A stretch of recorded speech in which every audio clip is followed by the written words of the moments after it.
बनना है टॉपर्स तो टॉपर्स की तरह सोचना शुरू करो, उसकी तरह रणनीति बनाना शुरू करो, तभी जाके आप कहीं टॉपर्स बन पाओगे या उससे ज़्यादा नंबर ला पाओगे। तो देखो जो भी टॉपर्स होते हैं वो सिर्फ मैथ और साइंस में नहीं फंसे होते हैं और सोशल साइंस में, क्योंकि वहाँ बहुत अधिक पढ़ना पड़ता है। वो सभी चीज़ें पढ़ने के साथ हर रोज़ 1 घंटा से 1.5 घंटा अपना हिंदी और संस्कृत पे ज़्यादा फोकस करते हैं ताकि उनका स्कोर काफ़ी ज़्यादा हो पाए, क्योंकि यहाँ एक ही बुक पढ़ना होता है और एक ही बुक से उन्हें 100 नंबर्स की तैयारी एक साथ हो जाती है। तो आप भी वैसे ही सोचें और वैसे ही बनने का भी प्रयास करें।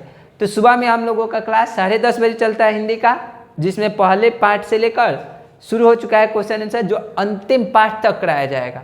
और उसी के साथ शाम में 4 बजे संस्कृत का क्वेश्चन आंसर शुरू हो चुका है। तो इसी के साथ शुरू करते हैं पहला पाठ मंगलम। आज संस्कृत का पहला क्लास है, हर रोज यह 4 बजे ही आएगा। तो चलिए शुरू करते हैं और पहला इससे प्रश्न देखते हैं कि क्या होता है। और देखो संस्कृत में कुल टोटल 16 प्रश्न आएंगे, उनमें से आपको 8 प्रश्नों का उत्तर देना है। प्रश्न में हिंदी में भी आएंगे और उसका उत्तर भी हिंदी में ही लिखना होता है आपको। आप इसके लिए क्वेश्चन बैंक देख सकते हैं, ठीक है। तो चलो देखते हैं इस पार्ट से पूछे जाने वाले पहला सबसे ज़्यादा क्वेश्चन। चलिए देखते हैं। सत्य का मुख किससे ढका हुआ है? तो सत्य का मुख सोने के पात्र से ढका हुआ है। इसे छोटा मत समझो, यही क्वेश्चन डायरेक्ट संस्कृत के बोर्ड एग्जाम में पूछा जाता है और इसका आंसर बस इतना ही होता है। संस्कृत में काफ़ी शॉर्ट आंसर लिखना होता है। आप इसे लिख ले पॉज करके। और देखो हम लोग अभी से लेकर पूरा संस्कृत का अंतिम चैप्टर तक पढ़ेंगे, इसलिए आप अभी से अपना फेयर बनाना स्टार्ट करो। हर रोज शाम में 4 बजे 5 से 6-7 मिनट का ये क्लास होता है। आप करते रहो, आपका पूरा संस्कृत का क्वेश्चन आंसर हम करा देंगे। आप इसे लिखिए, तब तक फिर देखते हैं दूसरे प्रश्नों को। चलिए दूसरे प्रश्न को देखते हैं।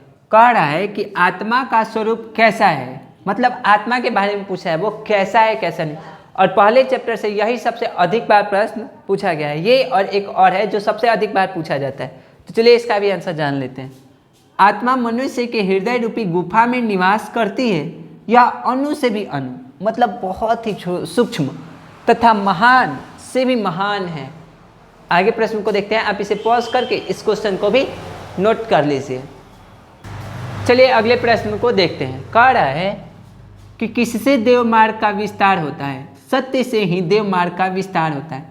जो ज़्यादा सत्य बोलता है वो भगवान के उतना ही करीब जाता है। अब दिन भर सत्य मत बोलते रहना, सब भगवान के ज़्यादा करीब हो जाओगे, भगवान कहेंगे अच्छा ढेर सत्य बोल रहा है, आ जा तू हमरे लगे आ जा। इसलिए कभी कभी झूठ भी बोलते रहना चाहिए, ठीक है ना। तो भगवान बुला लेंगे तो बस कहानी समाप्त हो जाएगा, ठीक है। आप इसको लिखिए, तब तक दूसरे प्रश्न को देखते हैं।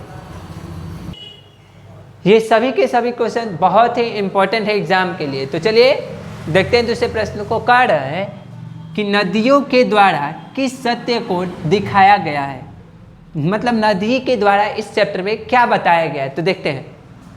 जिस प्रकार नदियाँ अपने नाम तथा स्वरूप को त्याग कर समुद्र में मिल जाती हैं, जब नदी समुद्र में मिल जाती है तो ना ही पता चलता है ये गंगा है, कावेरी है कि सरस्वती है। ठीक उसी प्रकार विद्वान अपने नाम तथा स्वरूप को त्याग कर ब्रह्मा को प्राप्त कर जाते हैं। समझ में आ गया। इससे एक और प्रश्न जो अधिक बार पूछता है उसको देखेंगे। उसी के साथ यह क्लास आज का समाप्त हो जाएगा। आप इस प्रश्न को लिखिए। इस पाठ का सबसे अंतिम प्रश्न को देखते हैं। तो चलिए, ब्रह्मा को प्राप्त करने का कौन सा मार्ग है? हम अंधकार के आगे सूर्य को जानते हैं, उसे ऐसा ही जानकर जीव मृत्यु को पार कर जाता है। इससे अलग ब्रह्मा को प्राप्त करने का कोई दूसरा मार्ग नहीं है। इसी के साथ पहला चैप्टर समाप्त हुआ। मिलते हैं दूसरे चैप्टर के साथ।